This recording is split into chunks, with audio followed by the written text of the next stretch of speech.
नमस्कार, अमाया क्लासेज में आपका स्वागत है। यह जो सेट प्रैक्टिस है यह जीएस का सेट प्रैक्टिस है और इसके एक एक प्रश्नों का आंसर हम देखते हैं। जैसे पहला सवाल है, भारत के साथ व्यापार करने का चार्टर महारानी एलिजाबेथ द्वारा कब दिया गया। यानी इसका अर्थ है कि महारानी के द्वारा भारत में व्यापार करने के लिए अनुमति कब दे दी गई। तो यह जो अनुमति महारानी के द्वारा दी गई है वह 31 दिसंबर 1600 ईस्वी को दी गई है। इसीलिए बोला जाता है कि ईस्ट इंडिया कंपनी की स्थापना कब हुई है। तो ईस्ट इंडिया कंपनी की स्थापना 1600 ईस्वी में हुई है। अब अगर पूछता है कि भारत का पहला चार्टर एक्ट कब आया था, तो भारत का पहला चार्टर एक्ट आया था 1793 में। इसके बाद क्या हुआ था कि कंपनी ने यह अधिनियम ला दिया था कि प्रत्येक 20 वर्षों के बाद ही अब अधिनियम आएगा। इसीलिए 1793 और 1793 के बाद 1813, 1813 के बाद 1833 और 1833 के बाद 1853 में चार्टर अधिनियम आया था, जो कि अंतिम अधिनियम था। तो महारानी ने 31 दिसंबर 1600 ईस्वी को आज्ञा पत्र भी दे दिया था व्यापार करने के लिए, और पहला चार्टर अधिनियम 1793 ईस्वी को था। आज्ञा पत्र जिसको भारत में प्राप्त हुआ था उस अंग्रेज व्यक्ति का नाम था सर टॉमस रो। 1608 ईस्वी में इसने भारत में व्यापार करने के लिए जहांगीर से अनुमति पत्र प्राप्त कर लिया था और इसने सूरत में अपनी पहली व्यापारिक कोठी खोली थी। तो इसका आंसर बी नंबर हो जाएगा। 2 नंबर देखते हैं। भारतीय राष्ट्रीय आंदोलन के प्रारंभ से ही उग्र राष्ट्रवादियों का भी वर्ग था। निम्न में से कौन इसमें शामिल नहीं है। तो देखिए, इसका जो सही आंसर हो जाएगा, तो इसका सही आंसर हो जाएगा गोविंद रनाडे। ये उग्रवादियों में नहीं थे। उग्रवादियों का अर्थ होता है गरम दल। गरम दल की बात हो रही है। तो गरम दल के 3 नेता थे, बाल गंगाधर तिलक, लाला लाजपत राय और बिपिन चंद्र पाल। ये 3 गरम दल के नेता थे। तो भारत में नरम दल और गरम दल, भारत में नरम दल और गरम दल का विभाजन हो गया था 1907 के सूरत अधिवेशन में। 1907 के सूरत अधिवेशन में भारत के गरम दल और नरम दल का विभाजन हो गया था। इस 1907 के सूरत अधिवेशन के, कांग्रेस के सूरत अधिवेशन की अध्यक्षता रास बिहारी घोष के द्वारा किया गया था और इसी में गरम दल और नरम दल को अलग कर दिया गया था। तो इसका आंसर हो जाएगा गोविंद रनाडे। अगला सवाल है, 1916 में कांग्रेस और मुस्लिम लीग के बीच लखनऊ समझौता हुआ। इसके कौन से परिणाम बाद में घातक सिद्ध हुए। तो इसका जो आंसर हो जाएगा, इसका आंसर हो जाएगा सी नंबर। सी नंबर क्या है? कांग्रेस द्वारा मुसलमानों के प्रति संतुष्टिकरण की नीति का आरंभ किया गया। 1916 के कांग्रेस अधिवेशन के बाद 1919 का जो मॉन्टेगू चेम्सफोर्ड अधिनियम आया था, उसकी सबसे प्रमुख बात क्या हो गई थी बुआ? उसकी सबसे प्रमुख बात हो गई थी कि भारत में द्विसदनात्मीय यानी द्विसदनीय, भारत में द्विसदनीय केंद्रीय विधानसभा का गठन हो गया। द्विसदनीय केंद्रीय विधानसभा का गठन हो गया। इसमें एक बना निम्न सदन, और निम्न सदन को बोला जाता है केंद्रीय विधान सदन। विधानसभा, केंद्रीय विधानसभा बोला जाता है निम्न सदन को। और एक बना उच्च सदन, जो वर्तमान में राज्यसभा है। तो जो उच्च सदन वाला, उसको बोला गया राज्य परिषद। क्या बोला गया? राज्य परिषद बोला गया। तो ये सब 1919 के मॉन्टेगू चेम्सफोर्ड अधिनियम में यह बातें कही गई। अगला सवाल है, व्यक्तिगत सत्याग्रह किस गवर्नर जनरल के काल में हुआ। तो व्यक्तिगत सत्याग्रह जो हुआ था वो लॉर्ड लिनलिथगो के शासनकाल में हुआ था और इन्हीं के शासनकाल में अगस्त प्रस्ताव आया था। याद रखिएगा, अगस्त प्रस्ताव आया था। और द्वितीय विश्व युद्ध में लॉर्ड लिनलिथगो ने बिना भारतीय की अनुमति के ही भारतीयों को द्वितीय विश्व युद्ध में शामिल होने के लिए बोल दिया था। इसी के खिलाफ व्यक्तिगत सत्याग्रह चालू हुआ, व्यक्तिगत सत्याग्रह। महात्मा गांधी इसके नेता थे, लेकिन अगर पहले सत्याग्रह की बात कही जाए तो आचार्य विनोबा भावे, आचार्य विनोबा भावे पहले सत्याग्रह थे। दूसरे जो सत्याग्रही थे उनका नाम था पंडित जवाहरलाल नेहरू। इसका आंसर सी नंबर हो जाएगा। अगला सवाल है, भारतीय राष्ट्रीय कांग्रेस के पूर्ववर्ती संस्थाओं में सबसे पहली और प्रमुख संस्था कौन थी। तो यह जो संस्था थी इसका नाम था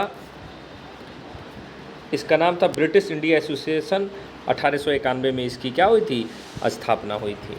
आगे बढ़ते हैं। साइमन कमीशन की सिफारिश के संदर्भ में निम्नलिखित में से कौन सा कथन सही है। तो साइमन कमीशन के संबंधित जो सबसे सही है सी नंबर है। इसमें केंद्र में द्विसदन विधायिका के उन्मूलन का सुझाव दिया गया। साइमन कमीशन भारत में जो आया था, बताइए कब आया था, 1928 में आया था और सर जॉन साइमन की अध्यक्षता में आया था।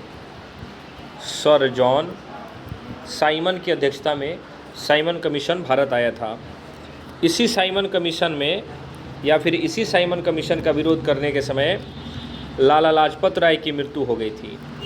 लाला लाजपत राय की मृत्यु साइमन कमीशन के विरोध में हो गई थी। 17 नवंबर 1928 ईस्वी को लाला लाजपत राय की मृत्यु हो गई थी। पंडित जवाहरलाल नेहरू घायल हो गए थे। आगे बढ़ते हैं, 7 नंबर सवाल देखते हैं। 7 नंबर सवाल है कि Dadabhai Naoroji British House of Commons के लिए चुने जाने वाले पहले भारतीय थे। उन्होंने किस पार्टी के टिकट से चुनाव लड़ा था। तो लिबरल पार्टी से उन्होंने चुनाव लड़ा था। दादा भाई नौरोजी की एक पुस्तक है, पुस्तक का नाम है, याद कर लीजिएगा, poverty and un British rule in India. ये इनकी पुस्तक का नाम है जो दादा भाई नौरोजी से संबंधित है। इनको भारत के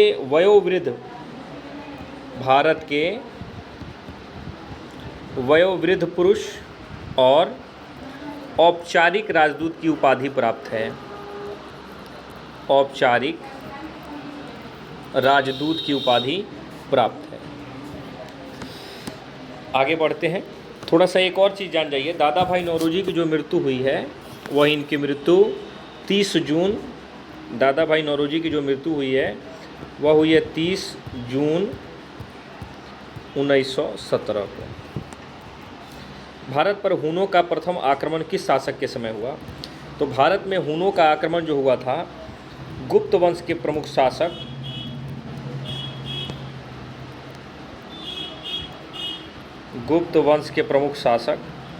स्कंदगुप्त के समय हुआ था। और स्कंदगुप्त ने जब भी हुनों का आक्रमण हुआ था तब उसको हराया था। इसीलिए एशिया का पहला शासक है स्कंदगुप्त, एशिया का पहला शासक है जिसने हुनों को पराजित किया था। अगर ये पूछ दे कि हुनों ने भारत पर कब आक्रमण किया था तो 458 ईस्वी में हुनों ने भारत पर आक्रमण किया था। अगला देखते हैं, अगला सवाल है ऐहोल अभिलेख किस शासक से संबंधित है। 9 नंबर सवाल। तो ऐहोल अभिलेख जो है वह पुलकेशिन द्वितीय से संबंधित है। ये चालुक्य नरेश था, चालुक्य नरेश थे पुलकेशिन द्वितीय, जिन्होंने हर्षवर्धन को पराजित कर दिया था। हर्षवर्धन को पराजित कर दिया था। ऐहोल अभिलेख कर्नाटक में पड़ता है। किस राज्य में पड़ता है बाबू? कर्नाटक में पड़ता है। थोड़ा सा और जानते हैं, इस जो अभिलेख है ऐहोल अभिलेख, इस अभिलेख में गुज्जर जाति की सबसे पहले वर्णन मिलता है। गुज्जर जाति, हरियाणा वाले साइड आते हैं ना, तो गुज्जर जाति का प्रथम बार उल्लेख मिलता है ऐहोल अभिलेख में। इसके अलावा ये संस्कृत भाषा में निर्मित उल्लेख है, संस्कृत भाषा में निर्मित उल्लेख है गुज्जर अभिलेख। इसके अलावा थोड़ा सा और देखते हैं, इस उल्लेख में कालिदास का चर्चा मिलता है। कालिदास का वर्णन, कालिदास का उल्लेख जो है वह इसमें मिलता है। आगे बढ़ते हैं, अगला सवाल है सत्यमेव जयते किस उपनिषद से लिया गया है। तो सत्यमेव जयते मुंडकोपनिषद से लिया गया है। और मुंडकोपनिषद का संबंध अगर किसी वेद से है तो वो अथर्ववेद से है। मुंडकोपनिषद से ये शब्द लिया गया है। जो यह शब्द है वो राष्ट्रीय शब्द है भारत का। और ये किस वेद से लिया गया है, किस वेद से संबंधित है? तो अथर्ववेद से संबंधित है। अगला सवाल है महावस्तु। महावस्तु महात्मा बुद्ध का जीवन वृत्तांत है, इसका संबंध किस शाखा से है? तो महात्मा बुद्ध का जो जीवन वृत्तांत महावस्तु है पुस्तक, उसका संबंध अगर उनके महायान शाखा से, किस शाखा से है? महायान शाखा से है। समझिएगा, महावस्तु का अर्थ होता है महान विषय या महान कथा। दोनों याद रखिएगा, या तो महान विषय और चाहे महान कथा, ये पुस्तक का अर्थ होता है। गौतम बुद्ध के जीवन से संबंधित कुल 6 ऐसी पुस्तकें हैं जो पाली भाषा में नहीं है, वह संस्कृत भाषा में है। किस भाषा में है? संस्कृत भाषा में है। जैसे महावस्तु, ललित विस्तार, बुद्ध चरित्र, दिव्यावदान इत्यादि। ये महावस्तु जो है वो संस्कृत भाषा में है और ये बौद्ध धर्म के महायान शाखा से है। अगला सवाल देखते हैं। अकबर द्वारा बनाए गए उपासना भवन का या प्रार्थना भवन का क्या नाम था? इबादत खाना। क्या नाम है? इबादत खाना। अकबर जो हुमायूं का पुत्र था, अकबर के कुछ प्रमुख कार्य हैं। जैसे देखिए, अगर पूछेगा कि उसने उपासना भवन या इबादत खाना कब बनवाया था, तो 1575 में। कब बनाया था? 1575 में। कहाँ बनाया था? तो ये फतेहपुर सीकरी में बनवाया था, जिसकी राजधानी भी बनाया था ये फतेहपुर सीकरी, 1575। इसके अलावा अकबर ने 1563 में तीर्थ यात्रा कर समाप्त कर दिया, 1564 में जजिया कर समाप्त कर दिया और 1582 में दीन ए इलाही नामक एक नया धर्म चलाया। ये सभी अकबर से संबंधित है। अकबर के सभी सामाजिक कार्य हैं, जो हुमायूं का पुत्र था। सुप्रसिद्ध संगीतकार, 13 नंबर सवाल है। सुप्रसिद्ध संगीतकार तानसेन और बैजू बावरा किसके शासनकाल में सुविख्यात थे? तो जानिएगा, ये लोग जो थे वो अकबर के शासनकाल में विख्यात थे। बैजू बावरा के बारे में थोड़ा सा जानिए। ये ध्रुपद गायन करते थे। ध्रुपद का ये गायन करते थे। ध्रुपद गायक थे ये बैजू बावरा। तो ये भी पूछ सकता है कि बैजू बावरा किस प्रकार के गायक थे, तो ध्रुपद गायक थे। और इनको 2 नामों से जाना जाता है। एक तो इनका नाम है बैजनाथ प्रसाद या बैजनाथ मिश्रा। बैजनाथ मिश्रा, ये दोनों संगीतकार अकबर के शासनकाल में रहते थे। अकबर के शासनकाल में 9 रत्न रहते थे। ये भी याद रख लीजिएगा, 9 रत्न रहते थे। अगला सवाल है, न्यू कैसल पोर्ट जो दुनिया का सबसे बड़ा कोयला निर्यात बंदरगाह है, यह किस देश में स्थित है? तो यह ऑस्ट्रेलिया में स्थित है। और भारत सर्वाधिक कोयला जो मंगाता है वो ऑस्ट्रेलिया से ही मंगाता है। ऑस्ट्रेलिया की एक प्रमुख झील है और ऑस्ट्रेलिया की सबसे प्रमुख झील है, कई बार पूछा हुआ है एग्जाम में। इसका नाम है ईरा झील। कौन सा झील? ईरा झील, जो ऑस्ट्रेलिया की सबसे बड़ी क्या है? झील है। और कोयले का सबसे बड़ा बंदरगाह क्या है? New castle port. किस राज्य में, किस देश में है? ऑस्ट्रेलिया। आगे बढ़ते हैं। देशांतर रेखाओं के संबंध में कौन सा कथन सही है?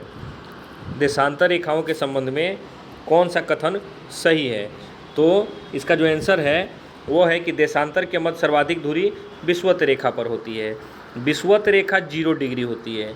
0 डिग्री रेखा विषुवत रेखा कहलाती है। 0 डिग्री के ऊपर 23.5 डिग्री कर्क रेखा होती है और 0 डिग्री के नीचे 23.5 डिग्री पे मकर रेखा होती है। इसका आंसर हो जाएगा डी नंबर। पृथ्वी पर कुल 3 रेखाएं खींची जाती हैं, विषुवत रेखा या भूमध्य रेखा, कर्क रेखा और फिर मकर रेखा। आइए आगे बढ़ते हैं।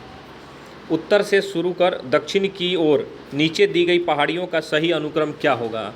तो सबसे पहले नल्लामलाई पहाड़ियाँ हो गई, जवादी पहाड़ियाँ, नीलगिरी पहाड़ी और अन्नामलाई पहाड़ियाँ, यानी इसका आंसर सी नंबर हो जाएगा। 17 नंबर आंसर देखते हैं। निम्नलिखित में से कौन सी नदी अपने मार्ग बदलने के लिए प्रख्यात है? कोसी। कोसी जो है इसको बिहार का शोक बोला जाता है। बिहार का शोक कोसी नदी को बोला जाता है और ये अपने मार्ग बदलने में क्या है? फेमस है। ये पहला सेट था ऑब्जेक्टिव का, ये पहला सेट था जिसमें 17 क्वेश्चन थे। आप आंसर चेक करके कमेंट बॉक्स में बताइए कि आपको कितने अंक आए हैं, कितने प्रश्न आपके सही हैं। अगर वीडियो अच्छा लगे तो लाइक कीजिए, शेयर कीजिए और सब्सक्राइब कीजिए। Thank you.